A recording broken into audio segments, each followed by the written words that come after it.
Start చేద్దామా?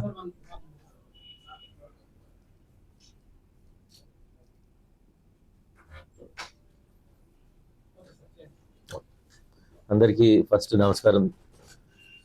అందరికీ ముఖ్యమైనది ఏంటంటే నడవటం. ఇప్పుడు మనము ఆఖరి రోజు వరకు కూడా మనంతట మనము బాత్రూమ్కి వెళ్ళి రావటం అనేది ఇప్పుడు చాలా ఈజీగా అనుకుంటాం. అంటే ఇంగ్లీష్లో ఏమంటే we take it for granted. ఇప్పుడు దేవుడు మనకి అవయవాలు ఇచ్చాడు, మనం ఏంటి నడుస్తుంటాం, అడి తిరుగుతాం. మనకు కొన్నిసార్లు దాని విలువ తెలియదు. ఏంటంటే ఇప్పుడు ఉదాహరణకి మా చుట్టాల్లో ఒకళ్ళు పెద్ద ఆవిడ 98 సంవత్సరాలకి కాలం చేసింది. అట్లానే ఇంకా కొంతమంది తెలిసిన వాళ్ళు ఉన్నారు 90+. అందరికన్నా ముఖ్యంగా ఏంటంటే ఒక మత్తిచ్చే డాక్టరు, ఆయన ఒక పెద్ద హాస్పిటల్ హైదరాబాద్లో మా చుట్టాలే అవుతారు. లక్షల మందికి మత్తు ఇచ్చారు. మరి ఆయన 79 సంవత్సరాల వయసులో నడవలేని పరిస్థితిలో నా దగ్గరకు వచ్చి, సునీలు నేను ఇంకా మంచం మీదే ఉండిపోయాను, నన్ను నా కోడలు ఎత్తుకొని బాత్రూమ్ తీసుకెళ్తుంది, నాకు చాలా దరిద్రంగా ఉంది అన్నాడు. కానీ అన్ఫార్చునేట్లీ ఏంటంటే ఆయనకి ఆ వయసులో గుండె చాలా బలహీనంగా ఉంది. ఏదో చేయమని అడిగాడు, కానీ మేము చేయలేము. మనకి ఆరోగ్య సమస్యలు ఉన్న గుండె కానీ లంగ్స్ కానీ ఇంకా వేరే జనరల్ ఫిజికల్ ఫిట్నెస్ లేకపోతే ఈ మార్పిడి అనేది చేయలేము. మరి ఆ చేయలేము అన్నప్పుడు దాంతోపాటు మన జీవితం అక్కడ ఆగిపోదు. మనకి ముఖ్యంగా ఏంటంటే ఈ టైంలో ఈ మోకాళ్ళ మార్పిడి కానీ తుంటి మార్పిడి కానీ చేసుకోగలిగితే, అది ఉదాహరణకి బెస్ట్ది చేసుకుంటే ఆల్మోస్ట్ 30 సంవత్సరాల దాకా కూడా వస్తున్నాయి ఇవాళ రేపు. సో 60, 65, 70లో చేసుకుంటే ఆల్మోస్ట్ మన జీవితం గడిచిపోతుంది దాంతో. ఇది అవగాహన లేదు చాలామందికి. ఇప్పుడు అందుకని మీ ద్వారా ఒక అవగాహన కార్యక్రమం లాగా చేస్తున్నాం ఇవాళ. ఇప్పుడు యశోద హాస్పిటల్ సోమాజిగూడలో మేము రెగ్యులర్గా ఈ జాయింట్ మార్పిడి అనేది చేస్తుంటాము.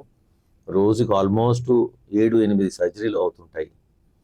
అండ్ నేను లండన్లో 10 సంవత్సరాలు చేశాను. 2003లో వెళ్ళి 2013 మళ్ళీ భారతదేశానికి వెనక్కి వచ్చాను. ఇప్పుడు 13 నుంచి 26 ఆల్మోస్ట్ 13 సంవత్సరాల నుంచి అక్కడ చేస్తున్నాము. సో మనకి బెస్ట్ ఈ సోమాజిగూడలో ఏంటంటే అడ్వాన్స్మెంట్. ఇప్పుడు మార్పిడి అనేది ఇవాళ రేపు మనం చూస్తున్నాము, చాలా చోట్ల జరుగుతున్నాయి. మరి ఇప్పుడు ఇక్కడ సోమాజిగూడలో మనకి స్పెషల్ ఇప్పుడు ఏంటంటే రోబోటిక్ సర్జరీ. ఇప్పుడు ఇదివరకు కాలంలో చూసేది ఏంటంటే రెగ్యులర్ నీ రీప్లేస్మెంట్స్, కన్వెన్షనల్ అంటాం, అవి కూడా చేస్తున్నాం రెగ్యులర్గా. ఇప్పుడు మనం చూడాల్సింది ఏంటంటే కొద్ది గొప్ప అఫోర్డబిలిటీ ఉంటే మంచి దానికి వెళ్తే దాని ఎఫెక్ట్ మనకి లైఫ్ లాంగ్ మనకి హెల్ప్ అవుతుంటుంది. ఇప్పుడు ఫస్ట్ అనేది ప్రజలందరికీ అర్థం కావాల్సింది ఏంటంటే ఈ జాయింట్ రిప్లేస్ మెయిన్గా పాదాల్లో మన తుంటి కానీ మోకాలు కానీ, దానిలో మళ్ళా నాకు అవసరమా లేదా అనేది లేదు, అవసరమే నెంబర్ 1. రెండోది ఇవాళ రేపు మనం చాలా చోట్ల చూస్తున్నాము అడ్వర్టైజ్మెంట్లు, అసలు మీకు ఆపరేషనే అవసరం లేదు, ఇంజెక్షన్తో చేసేస్తున్నామని. నిజంగా చెప్పాలంటే మీరు చూస్తున్నారు ఈ మధ్య అది దొంగతనం అని ఆ డాక్టర్లకు కూడా తెలుసు. ఇప్పుడు ఆర్థరైటిస్లో 4 స్టేజ్లు ఉంటాయి. మొదటి 2 స్టేజుల్లో ఇంజెక్షన్ చేసుకోవచ్చు. అదేంటి, మనం దాటేస్తున్నాం, ఈ ఆపరేషన్ అనేది కొంచెం దాటేస్తున్నాము. ఫస్ట్ 2 స్టేజ్లో చేసే అవసరం లేదు ఆపరేషన్. సో అలాంటప్పుడు ఇంజెక్షన్ చేస్తే ఇప్పుడు 5 సంవత్సరాలు అవ్వాల్సింది 10 సంవత్సరాల దాకా లాగవచ్చు మనం. అంతేగాని అసలు ఆపరేషనే లేకుండా ఎవరూ చేయలేరు. ఇప్పుడు ప్రపంచంలో ఎక్కడా కూడా ఈ మృదుల ఆస్తి అంటే కార్టిలేజ్ అంటాము, కార్టిలేజ్ని బలపరచడానికి కానీ కొత్త కార్టిలేజ్ తీసుకురావడానికి కానీ ఎవరు ఇంతవరకు చేయలేదు. రీసెంట్ ఇంకెక్కడో చూసాం, ఏదో ఒక ట్యాబ్లెట్ వేసుకుంటే చాలంట అంతా వచ్చేస్తుంది అంటారు. ఇవన్నీ కూడా ఏంటంటే మనని భ్రమ పెట్టడం అంతే. ఇప్పుడైతే కరెంట్ ఇవాళ రోజులో ఎక్కడ కూడా ఏ ట్యాబ్లెట్ కానీ ఏ ఇంజెక్షన్ కానీ మోకాళ్ళ మార్పిడి ప్రత్యామ్నాయం కాదు. ఎన్ని లాగుతూ ఉన్నాము. ఈ ప్రాబ్లం ఏమవుతుందంటే ఇప్పుడు ఇంజెక్షన్స్ మీరు చూస్తున్నారు చాలా కాస్ట్లీ అయిపోతున్నాయి ఇంజెక్షన్లు. ఆల్మోస్ట్ ఆపరేషన్ అంత ఖరీదులో చేయించుకుంటున్నారు చాలామంది. ఇప్పుడు మన భారతదేశంలో ఇప్పుడు మానవ సహజం ఏంటి, ఏదైనా ఈజీగా ఉంటుందా, నొప్పి లేకుండా ఉంటుందా అనేది మనం చూస్తుంటాము. ఇప్పుడు లోపలేసే పరికరము మంచిది పెట్టుకుంటే దాంతో అంటే ఎక్కువ రోజులు మన్నిక. మనం ఇప్పుడు అడ్వర్టైజ్మెంట్ చూస్తుంటాం చాలా చోట్ల 99,000లో మోకాళ్ళ మార్పిడి చేసేస్తున్నాము. ఎలాగ చేస్తారు? దాంట్లో వేసే మంచి పరికరమే ఒక్క పరికరం 1,10,000 కంపెనీ వాడు మనకు అమ్మేది. మరి 99,000 ఎట్ట చేస్తున్నారు? అంటే ఉన్న దాంట్లో ఏదో తుక్కు సరుకు వేసేసి లోపల. అంటే అనిపిస్తున్నారు. ఆపరేషన్ అవుతుంది, అది తప్పులేదు. 4 సంవత్సరాల్లో అది లూజ్ అయిపోయి ఊడిపోద్ది. మరి అప్పుడు అది మార్చడానికి ఆ చేసే డాక్టర్కి రాదు. సీనియర్ డాక్టర్లు ఇప్పుడు మాలాంటి వాళ్ళ దగ్గరికి పంపిస్తారు. అప్పుడు ఖరీదు ఎంత అవుద్ది? 6 లక్షల నుంచి 7 లక్షలు. సో ఏది తెలియగల పని? ఇప్పుడు ₹1,00,000 ఇది చేసుకొని మళ్ళీ ఇంకో 7 లక్షలు ఖర్చు పెట్టి, ఇంత ఖర్చుల కన్నా సింపుల్ ఒక 2 లక్షల్లో మంచిది వేసుకుంటే అయిపోద్ది కదా.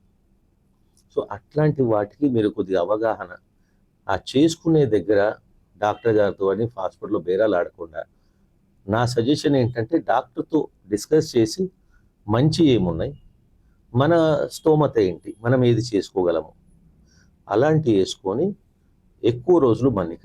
ఇప్పుడు ఉదాహరణకి నేను ప్రపంచంలో మొట్టమొదటి తుంటి మార్పిడి ఎక్కడ చేశారో ఆ హాస్పిటల్లో పనిచేశాను. దాని పేరు రైటింగ్టన్ హాస్పిటల్. అక్కడ కనిపెట్టిన ఆయన జాన్ చాన్లీ అని. ఆయన 1966లో చేసినవి నేను 2006లో మార్చాను. అందరికీ కాదు, 9 మందికి మార్చాను. అంటే అట్లీస్ట్ మనకు తెలిసింది ఏంటి, ఆ 9 మంది 66లో చేసుకున్న వాళ్ళకి నేను 2006 అంటే 40 సంవత్సరాలు వచ్చాయి. మరి ఎట్లొచ్చాయి 9 మందికి? అంటే దాని అర్థము మంచిది వేసుకొని పరికరము, దాని తర్వాత జాగ్రత్తగా ఎక్సర్సైజ్ చేసుకుంటూ ఊబకాయం రాకుండా రెగ్యులర్ వాకింగ్ అట్లా చేసుకుంటే 40 ఇయర్స్ వచ్చింది. మరి 40 సంవత్సరాలు ఒక జాయింట్ రిప్లేస్మెంట్ అంటే మన లైఫ్ టైం అయిపోయినట్టే కదా. అట్లాంటి వాటి కోసం ప్లాన్ చేసుకోవాలి. సో ఫస్ట్ ఇది ఆపరేషన్ అనేది తప్పదు అని గుర్తుపెట్టుకోవాలి. తర్వాత ఇప్పుడు కొంతమంది వస్తారు నా దగ్గరికి, అమ్మో నాకు భయం. ఇప్పుడు నిన్నే వచ్చారు ఒక ఆవిడ, నడవలేని పరిస్థితి, లిటరలీ పాక్కుంటూ వచ్చారు నా దగ్గరికి. కుర్చీలు అవి పట్టుకుంటే నా రూమ్లోనే ఒకవైపు గోడ ఒకవైపు కుర్చీ పట్టుకుని ఊక్కుంటూ లోపలికి వచ్చింది. పెద్దగా ఉంది ఆవిడ. ఒకటే అడిగా, ఎన్ని సంవత్సరాల నుంచి కష్టం? 16 సంవత్సరాల నుంచి కష్టపడుతుంది. 16. మరి ఎందుకు రాలేదమ్మా అంటే భయం అండి. ఆపరేషన్ అంటే పిల్లలు చదువుకున్న వాళ్ళు చెప్పినా వినట్లేదు. మరి ఇప్పుడు ఎందుకు వచ్చామంటే ఇక నడవలేని పరిస్థితి, నేను బాత్రూమ్ వెళ్ళలేకపోతున్నా. మినిమం 110 కిలోలు ఉంది. నా పిల్లలు నన్ను ఎత్తుకొని తీసుకెళ్ళలేకపోతున్నారు. అంటే ఆ స్టేజ్ వచ్చిన తర్వాత వచ్చింది నా దగ్గరికి. మరి ఇన్ని 16 సంవత్సరాలు ఎందుకు కష్టపడటం? చేసేది ఎట్టగో తప్పదు. అది చేసుకునేది ఇప్పుడు చేసుకుంటే నెక్స్ట్ 30 సంవత్సరాలు అనుభవించవచ్చు కదా. ఫస్ట్ ఏంటంటే మనం గుర్తుపెట్టుకోవాల్సిందండి, ఇప్పుడు మనం నొప్పులతోటి ఏమవుద్ది, నడక తగ్గిపోద్ది. ఆ నడక తగ్గిపోతే ఊబకాయం స్టార్ట్ అవుద్ది. ఊబకాయంతో ఇంకా జాయింట్స్ మీద ప్రెషర్ పెరుగుద్ది. దాంతో నొప్పులు, కదలకి ఇంకా తక్కువ, ఇంకా లావ్ అవుతాము. సో దీంతో ఇది సర్కిల్ నడుస్తూ ఉంటుంది.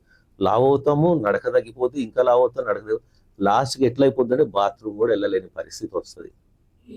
అప్పుడు ఎట్లాగో రావాల్సిందే. అదేదో ఫస్ట్లో చేసుకుంటే చక్కగా రోజుకో 2 కిలోమీటర్లు నడుస్తూ ఉంటే హ్యాపీగా లావ్ అవ్వకుండా ఉంటారు, హెల్తీగా ఉంటారు. ఈ లావ్ అవ్వకుండా ఉంటే మన జాయింట్స్ మీదే కాకుండా డయాబెటీస్లు, తర్వాత థైరాయిడ్ సమస్యలు, దాని తర్వాత ఆరోగ్యరీత్యా లంగ్ సమస్యలు ఎన్నో తగ్గిపోతాయని మనకన్నీ తెలిసినాయి. నొప్పులు ఆపరేషన్ చేయగానే భరించలేనంత నొప్పి ఉంటుందంట కదా. ఫిజియోథెరపీ చేస్తే వాళ్ళు మోకాళ్ళు వంచేస్తుంటే బాగా ఏడుపులాట కదా, మా ఇంటి దగ్గర వాళ్ళు చెప్పారు. ఫెయిల్ అయితే దాని తర్వాత ఇంకా అసలు మళ్ళీ తర్వాత జీవితంలో నడవలేమంట కదా. దాని తర్వాత లోపలేసిన పరికరాలని 5 సంవత్సరాలు లూజ్ అయిపోతాయట కదా. దాని తర్వాత మళ్ళీ ఏం లేదట కదా. ఇన్ని అపోహలు ఉన్నాయి. సో మీ ద్వారా ఈ అపోహలు కూడా తీరుద్దామని. సో ఫస్ట్ ఏంటంటే నొప్పులు. ఇప్పుడు మనకేంటంటే మంచి హాస్పిటల్స్లో ఉంటే పెయిన్ టీమ్ అని, మీకు నొప్పులు ఎంత ఉన్నాయో దాని ద్వారా చూసుకొని మేము నడుములో ఒక సన్న ట్యూబ్ లాగా పెట్టి కంటిన్యూస్గా మత్తు ఇస్తూ ఉంటాం అనమాట. లైట్ డోస్లో, పెయిన్ కిల్లర్ కాదు అది. మత్తు ఇవ్వటం వల్ల ఇప్పుడు ఆపరేషన్ అప్పుడు ఏదైతే మత్తు ఇస్తామో అదే 10వ వంతు ఇస్తూ ఉంటే ఏమవుతుందంటే నొప్పులు తక్కువ ఉంటాయి, 3 గంటల్లో నడుస్తున్నారు. ఇప్పుడు మళ్ళీ ఇది కూడా పేషెంట్ అపోహ ఏంటి, ఆపరేషన్ చేసిన తర్వాత ఆల్మోస్ట్ ఒక 1 నెల రోజులు బెడ్ రెస్ట్ ఉంటుందంట కదా. నాకు చేసేవాళ్ళు ఎవ్వరు లేరు, నన్ను బాత్రూమ్ తీసుకెళ్ళేవాళ్ళు లేరు, బెడ్ ప్యాన్ పెట్టేవాళ్ళు, ఈ బాధలు ఉంటాయి. ఏమీ అవసరం లేదు, 3 గంటల్లో నడుస్తారు. ఆ 3 గంటలు నడవటము, నెక్స్ట్ డే బాత్రూమ్కి వెళ్ళటము, 3 రోజులు హాస్పిటల్లో నడవటము, బాత్రూమ్కి వెళ్ళటము, మెట్లు ఎక్కటము అన్నీ నేర్పించి కార్లో కూర్చోబెట్టి ఇంటికి పంపిస్తాం 3వ రోజు. ఇంకా అందుకని మనకు కావాల్సింది ఏంటి? సో హ్యాపీగా ఇంటికి వెళ్ళటము, ఆ లోపలే వాష్రూమ్ ట్రైనింగ్ అన్నీ అయిపోతాయి. ఇంటికి వెళ్ళిన తర్వాత మన దైనందిక కార్యక్రమాలన్నీ చేసుకోవచ్చు. సో ఇది మొబిలిటీ. తర్వాత నొప్పులు, పెయిన్ టీమ్ ఒకటి ఉంటుంది.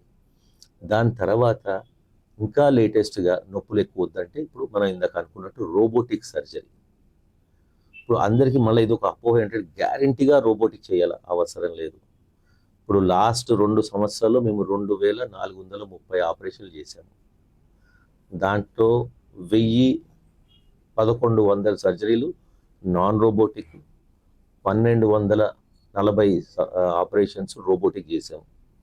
అంటే ఆల్మోస్ట్ ఇంచుమించు సగం ఇది సగం అది ఉంది.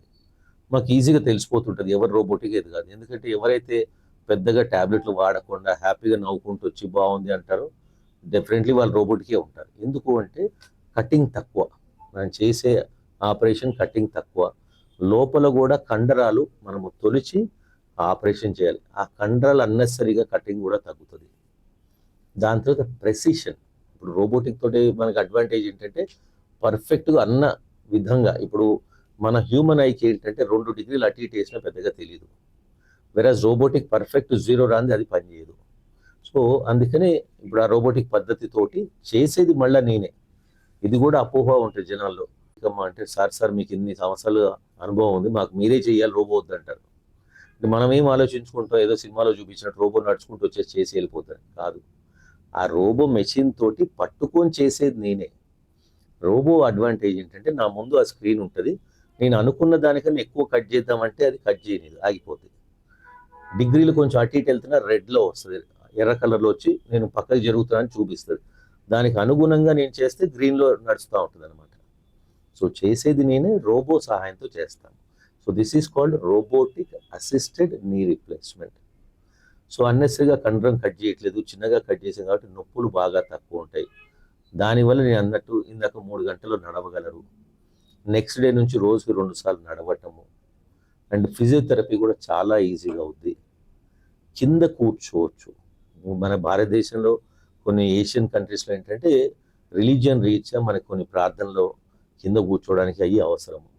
సో కావాల్సినప్పుడు కింద కూర్చోవచ్చు, మెట్లు ఎక్కొచ్చు, నడవటం రోజుకి 100 కిలోమీటర్లు నడవచ్చు.